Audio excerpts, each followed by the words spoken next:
we had a press conference. It was actually a 2-for-1 press conference yesterday from the Ministry of National Security on two separate issues. One could even argue three, but we'll table the third one for now. The first issue with regards to a foreign national and accusations of rape. We'll get into that with our first. Cue this.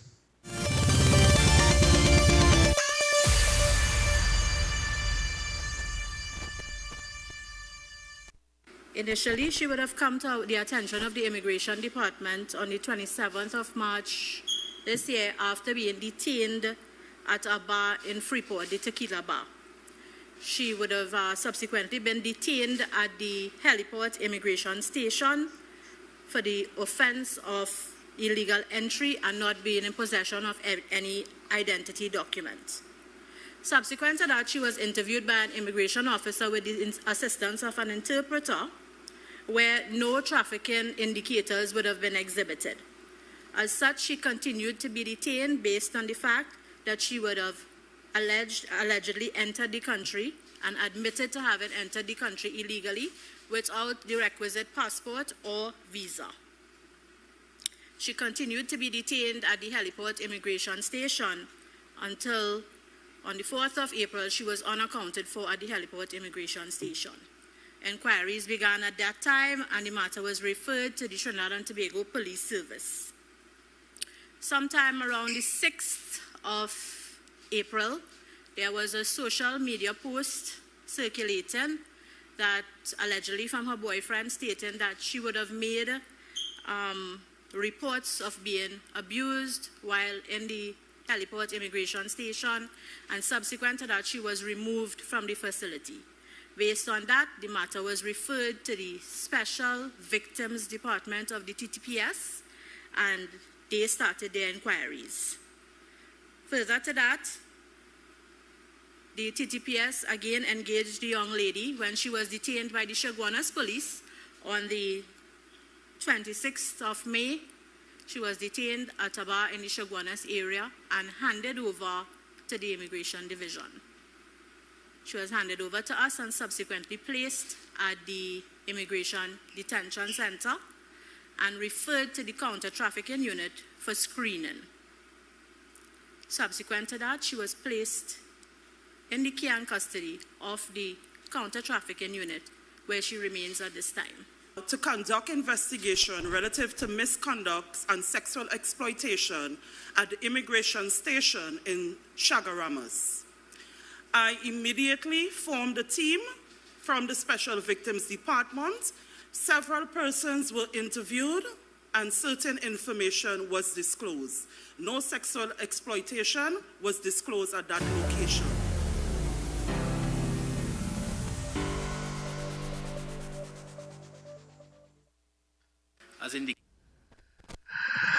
Well, folks, no, it's not about Tobago. That's for tomorrow. But that is the main meat of the matter with regards to the first press conference, where, technically speaking, it's one of three situations that implicates members of the Defense Force. Now, the only thing that it seemed as though the head of the Special Victims Unit had to say was that no testimony was disclosed with regards to any sort of sexual exploitation at the heliport.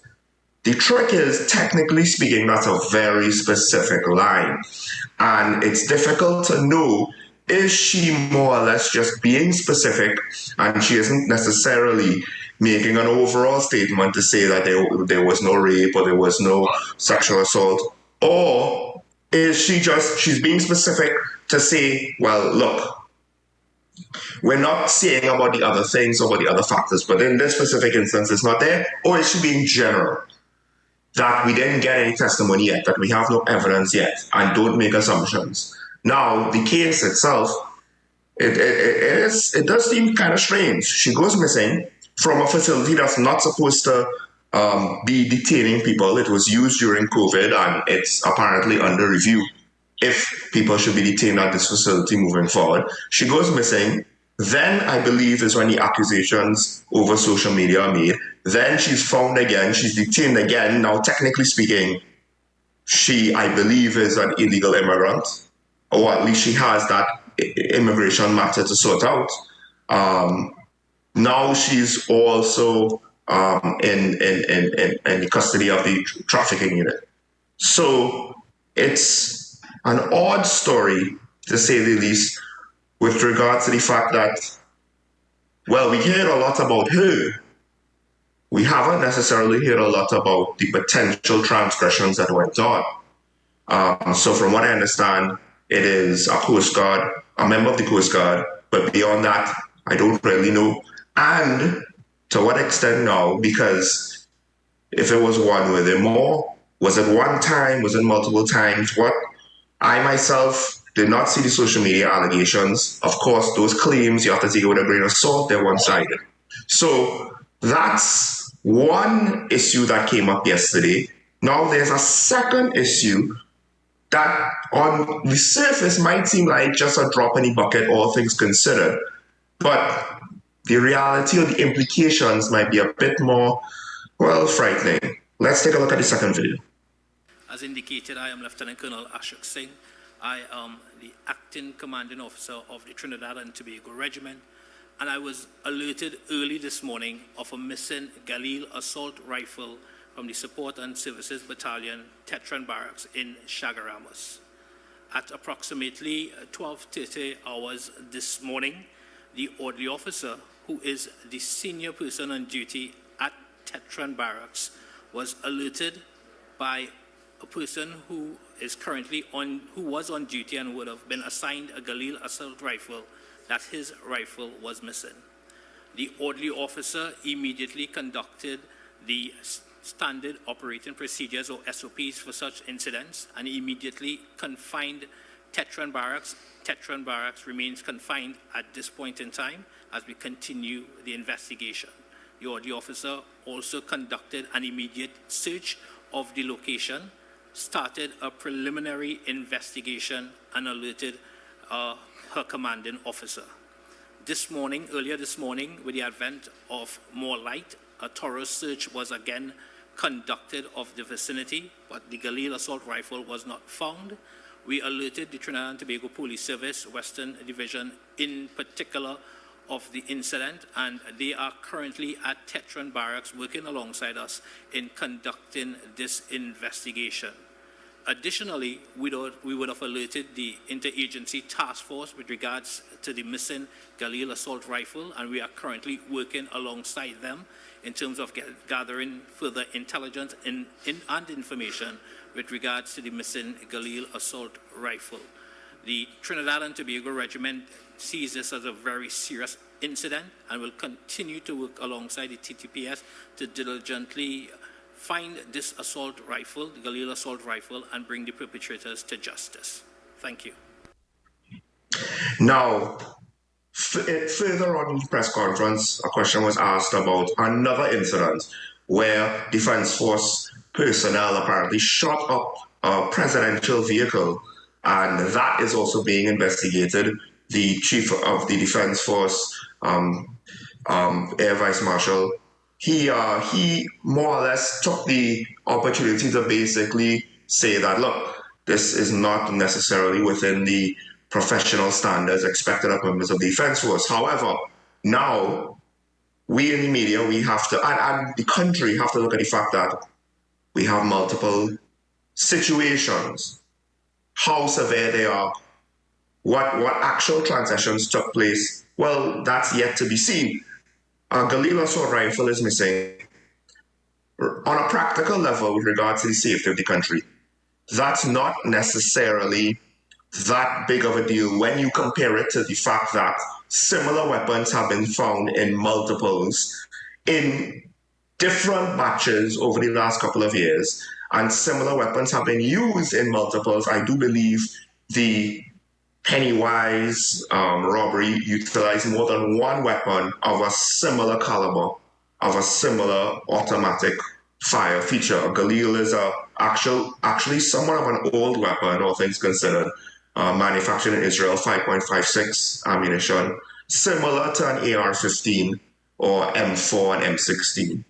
And we've seen more modern composite designs coming through, smuggled into the country.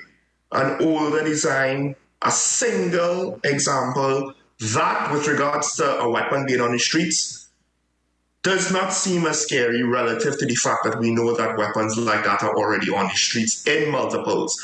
The issue is the fact of how it went missing, and that it went missing out of a Defense Force camp. Now, perhaps it will be found, right? I believe it's reasonable to presume that these things, their serial numbers are all registered. There's in a list or a file, so you're going to know that XYZ gun is the gun that went missing if it turns up.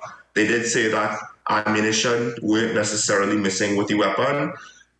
All of that is not what I'm worried about. The fact that, look, when you're in the Defense Force, generally speaking, you have one job, and that is to take things like this seriously. Securing your weapon, being responsible for base security. And the fact that now, potentially, we have this breach in base security, regardless of if it was done externally or internally. Well, now there's wide implications. How far could it go? How far does it go? And the other thing is, when you take all of these three incidents together, granted, they're not necessarily all done by the same service. But it does bring up questions with regards to our Defense Force. The devil makes work for idle hands. Just what is the mission? What is the point of the Defense Force? At the very least, NATO had one mission, one singular mission, and that literally was to just defend Europe and to some degree North America from any sort of offensive action by Russia.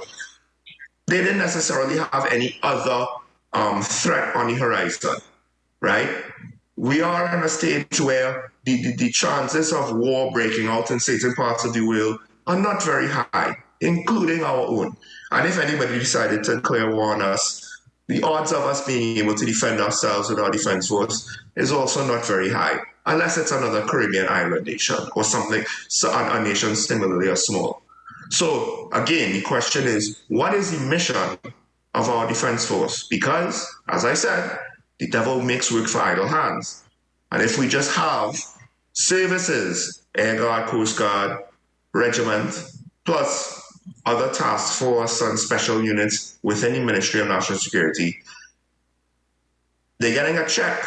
At the very least, we don't want to hear about problems, because we're not necessarily even seeing production from anything that productive from some of these services.